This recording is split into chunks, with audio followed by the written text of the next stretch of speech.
যখন শুনেছিলাম যে যোগেন একটা এরকম ধরনের মিউজিয়াম তৈরি করছে, যেটা কলকাতায় বেশি এরকম নেই, যে ফোকাসড একটা মিউজিয়াম, কারণ ব্যাপক এটা ওটা সেটা সব কিছু নিয়ে নয়, Jogen Chowdhury centre of arts, তখনই আমার খুব ভালো লেগেছিল।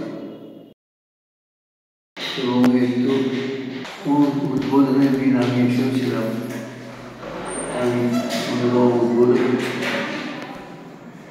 সেদিন জ্যোতির্ময়ের এই যে একতলার যে এক্সিবিশনটা জ্যোতির্ময় এখন করেছে, তাতে মহাভারতের একদম প্রায় সর্বাঙ্গ সুন্দর একটা ইলাস্ট্রেশন, এবং সেগুলো ছোট ছোট ছবি সে বহু কষ্ট করে যত্ন করে যে সংগ্রহ করেছে সেটা আমি জানি, আমার নিজের অভিজ্ঞতা আছে ওর সঙ্গে থেকে কীভাবে ও করেছে আমি জেনেছি। সেটা জানলেও এক জায়গায় স্ট্যাক করে গাদা দিয়ে না রেখে ও যে সর্বসাধারণের দেখার জন্যে এই ব্যবস্থাটা করেছে, দেয়ালে তার চেহারায় পাল্টে গেছে দেখছি আমি। এবং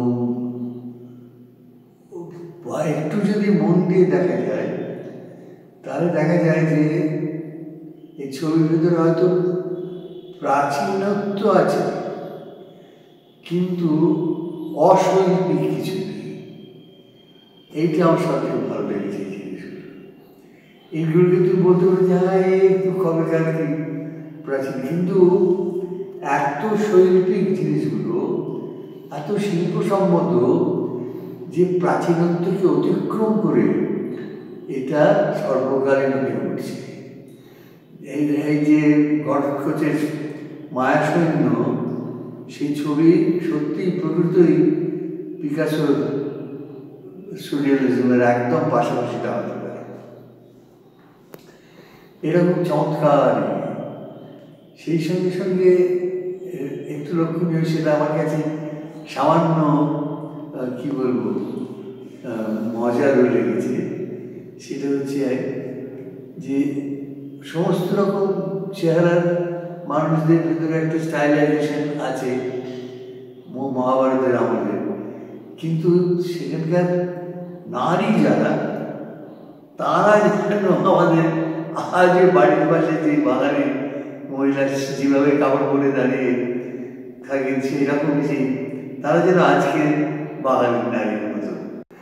আমি এক্সিবিশনটা প্রচুর দর্শক কামনা করছি, তারা আসুন, দেখুন, এবং দেখলে একটা দেখার মতন জিনিস দেখবেন যা কলকাতায় খুব সচরাচর দেখা যায়নি, এইটুকু বলতে পারি।